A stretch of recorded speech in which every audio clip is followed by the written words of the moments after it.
그 꿈의 3,000피 다시 달성을 할 수 있을지 이런 부분 관련해서 오늘 증권부 이용성 기자 얘기 나눠보도록 하겠습니다. 안녕하세요. 안녕하세요. 국내 증시 분위기가 좀 뭐 달라졌다라고 봐야 되는 건지 일단 좀 점검을 해주세요. 네, 사실 오늘 주제를 좀 어떻게 다룰까 하다가 네. 오늘 아침에 이재명 민주당 대표가 코스피 3,000을 언급을 했어요. 네. 그래서 많은 왈가왈부가 있었는데 시장에서 이 주제를 좀 다뤄보면 어떨까라는 생각이 들어서 일단 짚어보겠습니다. 네. 제가 오늘 흰색을 입어가지고 얼굴만 둥둥 떠 있는 것 같네요. 지금 봤는데 그래도 뭐 잘 나옵니다. 예, 좋습니다. 그 이어주시죠. 알겠습니다. 오늘 소폭 좀 오른 모습인데요. 네. 6거래일 연속 빨간불이었고 좀 ETF 그 자금 유입을 보면은 기대치가 어느 정도 좀 감을 살펴볼 수가 있거든요. 네. 1개월 전으로 시간을 좀 돌려보면은 자금 유입 1위부터 한 5위까지 전부 미국 대표 지수를 추종하는 ETF가 대부분이었는데 네. 기준을 짧게 한 주 혹은 뭐 전일 이렇게 보면은 코스피 상승에 베팅하는 뭐 타이거 200이라든가 에이스 200 뭐 코스피 지수를 추종하는 ETF가 순위권에 많이 올라온 것을 볼 수 있습니다. 레버리지 상품도 마찬가지고요. 그래서 국내 증시가 기지개를 키니까 이제 지수 상승에 좀 사람들이 베팅하고 있지 않나라는 좀 지표입니다. 그러니까요. 그 한 달이 아니라 한 주 이렇게 좀 짧게 잡으면 그러니까 최근의 흐름이 조금은 달라지나 이렇게 좀 우리가 기대해 볼 수 있는 부분들이 이렇게 펼쳐지고 있는 것 같은데 어떤가요? 우리나라 글로벌 증시 대비해서 진짜 좋았나요? 네, 그 어제가 미국장이 휴장이어가지고 그래서 이제 전날 기준을 살펴보면은 지금 전 세계 글로벌 증시 중 1위가 러시아의 RTSI 지수입니다. 예. 얼마 전에 이제 종전 기대감으로 그동안에 좀 바닥을 기었다가 30% 가까이 오르면서 좀 1위를 차지했고요. 네. 그리고 폴란드, 독일의 닥스 지수가 이제 좀 뒤를 잇고 있습니다. 보통 유럽 증시 위주로 좀 상위권에 올라 있고 코스닥은 어제 기준으로 전 세계 주요 증시에서 13% 오르면서 5위 수준에 머무르고 있습니다. 예. 그리고 코스피는 올해 8% 상승했는데요. 이게 영국과 미국 대표 지수, 그리고 상해 종합 지수, 니케이, 인도 니프티 50 등보다 높은 수준입니다. 그래서 결론만 말씀드리자면은 유럽 그리고 딥시크 영향으로 인한 항생테크 예. 그리고 이제 종전 기대감이 있는 러시아 외에는 이제 국내 증시가 지금 상승률이 좋았지 않나라는 좀 생각이 들고요. 예. 그래서 왜 이렇게 오른 것일까? 네. 보면은 일단 정치적 불확실성 해소가 가장 크다는 설명이 주를 이루고 있습니다. 네. 불과 2개월 전만으로 시계를 좀 돌려보면은 계엄령에 이제 탄핵 전국에 뭐 권한대행들이 계속 탄핵되는 그쵸. 그런 상황도 벌어지고 정치권에서 이런 벌어지는 여러 가지 이슈들이 지금은 조금 예측 가능한 수준으로 좀 진정되지 않았나라고 시장이 좀 판단하는 것 같습니다. 예. 이제 앞으로 뭐 헌재나 뭐 검찰 수사나 그리고 뭐 필요할 시에는 대선 등 이런 스케줄이 짜여져 있고 이에 맞춰서 움직이면 되니까 어느 정도 불확실성이 좀 완화됐다라고 볼 수가 있고요. 네. 그리고 두 번째는 아까도 잠깐 언급을 하셨는데 트럼프 관세의 무풍지대라고 불리는 방산과 조선주에 좀 급등이 있었습니다. 그래서 방산과 조선을 좀 보유하고 계신 분들은 정말 환호성을 치실 것 같은데요. 예. 게다가 지분구조 이슈까지 겹친 한화가 그리고 방산과 조선도 모두 보유하고 있는 한화가 네. 좀 최근 코스피 증시를 좀 이끌고 있지 않나 상승을 견인하고 있지 않나라고 해도 과언이 아닙니다. 실제로 어느 정도였나요? 올해 코스피에서 가장 많이 오른 종목이 하나오션입니다. 108%. 예, 108% 올랐는데 이렇게 시총이 좀 큰 덩치가 큰 종목이 이 정도까지 올랐죠.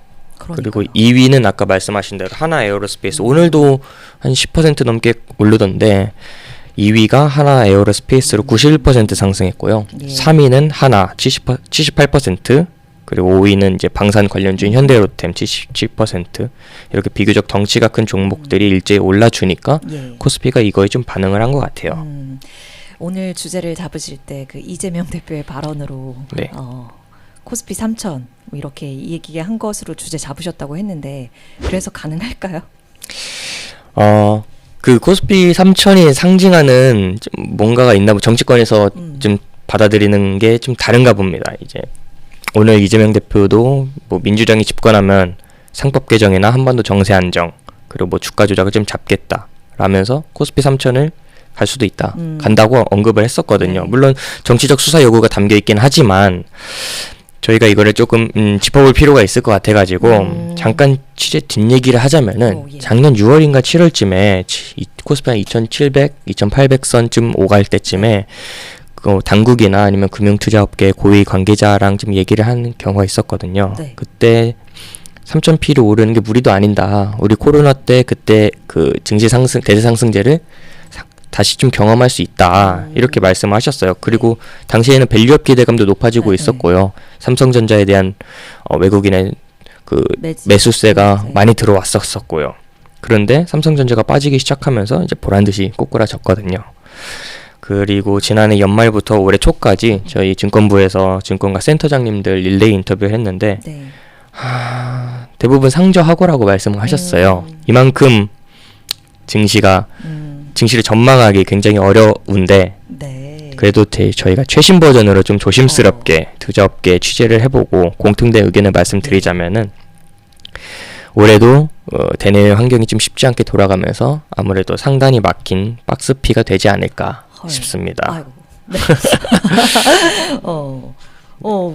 네. 왜요? 그 원인, 그러니까 어려울 것이다. 약간 암울한 전망을 최신 버전으로 말씀해 주신 이유는? 네네. 일단 정치권에서 상법 개정이나 밸류업 이런 거 정책적인 것 외에 이거는 저도 잘 모르고 잘 외에 넘어가면은 일단 국내 증시의 큰 형님인 외국인 수급이 아직 들어오지 않았습니다. 지금 코스피를 끌어올린 주체는 연기금을 비롯한 기관 수급인데요. 예. 외국인은 올해 코스피를 누적 기준으로 2조 1,000억 원 정도를 팔았습니다. 작년에 우리 증시가 상반기까지 좋았을 때 2,800선을 뚫고 이랬을 때 외국인 수급이 좀 뒷받침해줬기 때문에 가능했었던 거거든요. 근데 지금 코스피 기준으로는 외국인 보유 주식 시가총액이 676조 원입니다. 이게 전체의 31% 수준인데 외국인 보유 주식 비중이 31%로 내려간 거는 거의 1년 5개월 만에 최저 수준이라고 합니다. 그렇군요. 아직 외국인들의 어떤 투자 심리를 끌어오기에는 한국 증시가 매력이 없지 않나라는 평가가 있고요. 또 짓누르는 요소들이 있겠죠. 네, 외국인 수급 위에는 이제 아직 뭐 트럼프 관세 리스크가 남아 있고 뭐 4월 달에 또 뭐 이런 발표가 있을 것으로 예정돼 있고 그리고 국내 금리 영향, 뭐 달러 원 환율 여러 가지 복합적인 이유가 있지만 공통적으로 좀 의견이 모이는 곳이 AI입니다. 글로벌 증시를 작년에 지배했던 그리고 올해도 지배하고 앞으로도 지배할 AI에 대한 경쟁력 없이는 우리 증시도 좀 올라가기 힘들지 않을까라는 게 금융투자업계의 시선입니다. 그러게요. 이 AI 어떻게 뒷받침되는 것들이 참 많아야 될 것 같기도 하고 작년에 사실 그 미증시 열풍을 주도했던 게 다 그 AI로 엮여서 그 키워드를 갖고 있으면이었거든요. 네, 맞습니다. 이게 좀 부재하다는 얘기인 거죠? 네. 사실 그간 바닥을 기었던 항생테크 지수도 보면은 딥시크 이후에 파급력이 장난 아니게 퍼지면서 쭉쭉 오르고 있거든요. 항생테크 지수도 결국 앞으로 대부분 산업에 AI가 묻을 텐데 그 AI에 대한 경쟁력이 없으면 코스피 실링이 천장이 뚫리지 않는다, 벗겨지지 않는다라고 보고 있거든요. 제가 아마 저번에도 말씀드렸지만 AI 시대에는 정부의 역할이 굉장히 중요합니다. 그리고 무언가 시대의 탈바꿈이 일어날 때에는 정부의 백업 역할이 가장 중요한데 예를 들어 보면은 우리가 아날로그에서 디지털 시대로 전환됐을 때 1998년 그 김대중 정부 시절에 정부 주도의 초고속 인터넷망을 보급했고요. 그리고 한국전력의 전봇대를 활용해서 ADSL 기반의 이제 인터넷망을 전국적으로 확대시켰거든요. 그래서 그런 정부 주도의 대규모 인프라 사업을 거친 이후에 우리는 이제 IT 강국으로 도약했고요. 초고속 인터넷과 IT 인프라의 어떤 지금 수혜를 누렸었던 디지털 전환 시대에는 근데 이제 AI 전환 시대에는 이런 게 조금 없어 보여요. 일단 미국은 트럼프 대통령이 최근에 미국 내 AI 인프라 구축을 위해서 하나로 710조 원에 투자하는 이제 스타게이트를 발표를 했었는데 저번에도 말씀드렸지만 그런 시점에 우리나라 정부를 좀 주도하는 수장이 부재해서 지금 이런 AI로 치고 나갈 수 있는 경쟁력이 부재하지 않나. 그래서 이제 우리도 정쟁에 휘말리지 말고 누가 됐든 AI에 대한 구체적인 정부 주도의 정책이 필요하다.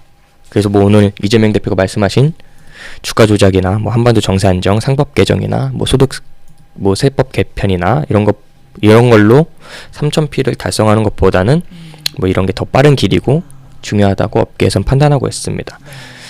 그리고 예. 또 하나 말씀드리자면은 예. 그 얼마 전에 제가 금 관련해서 얘기를 했는데 네. 금이 최고가를 또 찍었고요. 그러니까 은마저도 제가 제태로 은까지 얘기했는데 맞아요. 은도 이제 그것도 지금 금 못 사니까 은 또 매수세가 몰린다고. 네네 뭐 한국은행에서 아주 예측의 신이시네요. 그래서 죄송하지만 그 댓글에 이용성 기자한테 삼성전자는 어떻게 될 거 아니야 물어보는 사람도 있었어요. 아 그래요? 물어보신 구독자분도 계셨어요. 그래서 저- 제가 출연하시면 물어보겠다고 그렇지 않아도 써놓고 왔거든요. 삼성전자요? 네. 아 제가 오늘 말한 거에 답이 있습니다. AI 예. 마지막에 AI AI 중요한 건 AI입니다. 그리고 저도 오늘 생각해봤는데요. 네. 제가 갤럭시 S 울트라 이번에 새로 나온 신모델을 네. 주문을 했어요. 사전 예약으로 주문을 했는데 네. 원래 오늘 오는 거였거든요. 근데 주문량이 밀려서 22일부터 25일까지로 배송이 좀 지연됐어요. 그래서 좀 서비스 센터 물어보니까 그 주문량이 엄청 폭발적으로 늘었다고 해요. 이런 것만 보면은 실생활에서만 보면은 적어도 그 모바일 부분에서는 좀 실적이 좋지 않을까라는 생각을 갖고 있습니다. 네. 그 뭐. 사전 판매 막 최대 달성했다 그런 소식도 있었는데 실제로 진짜 잘 팔리고 있는 모양이네요. 네네네. 거기서 뭐 제가 소비자로서 경험한 거니까요. 피터 린치처럼 이렇게 실생활에서 투자 아이디어를 찾는 것 좋을 것 같고요. 네. 삼성전자 어떻게 뭐 팔아 사라 이렇게 말씀은 못 드리지만 네. 이 정도 수준의 배경은 좀 말씀드릴 수 있을 것 같습니다. 아주 이용성 기자는 뭘 물어도 이렇게 잘 답변해 주셔서 아주 흐뭇한 마음으로 제가 339 오네오 시간을 함께하고 있습니다. 저 하나 더 여쭤봐도 되나요? 그 어제 오후였나 단독 기사 하나 내신 거 이것도 저희 339 오네오 시간 나와서 얘기해줬던 이슈랑 연계돼 있던 건데 네네. 뭐 간략한 취재 뒷이야기 좀 얘기해 주시면 안 되나요? 운용 보수 맞아요. 요게 그 금융 투자 협회 그 기록을 보면은 그 데이터를 보면은 이게 최신 기준으로는 안 나와 있어요. 이게 투자 설명서를 다 뜯어봐야 되는데 네. 이게 그 사실상 사무관리 회사가 기사 취지는 이랬습니다. 운용사가 운용 보수를 줄일 때 사무관리 회사 같은 관계사 업계 의지를 해서 좀 이렇게 보수를 내렸다라고 했는데 맞는 말이었고요. 또 제가 운용 보수를 낮춘 운용사의 입장을 들어보니 뭐 그 적절한 해명 내지는 뭐 이런 답변을 그랬습니다. 어쨌든 네. 그리고 오늘 또 삼성자산운용에서 뭐 수수료 비용 관련해서 뭐 설명회를 진행한다고 하니까 앞으로 운용보수 관련해서 여러 가지 소식이 있으면은 기사뿐만 아니라 여기서도 많이 들려드리겠습니다. 네, 고맙습니다. 그 지금 제가 말씀드린 그 기사 취재 내용 같은 경우는 제가 그 영상 댓글로도 이렇게 고정을 해놨거든요. 여러분 한번 참고하시면 좋을 것 같고 오늘 많은 얘기 나누었습니다. 이용성 기자 함께했습니다. 고맙습니다. 감사합니다.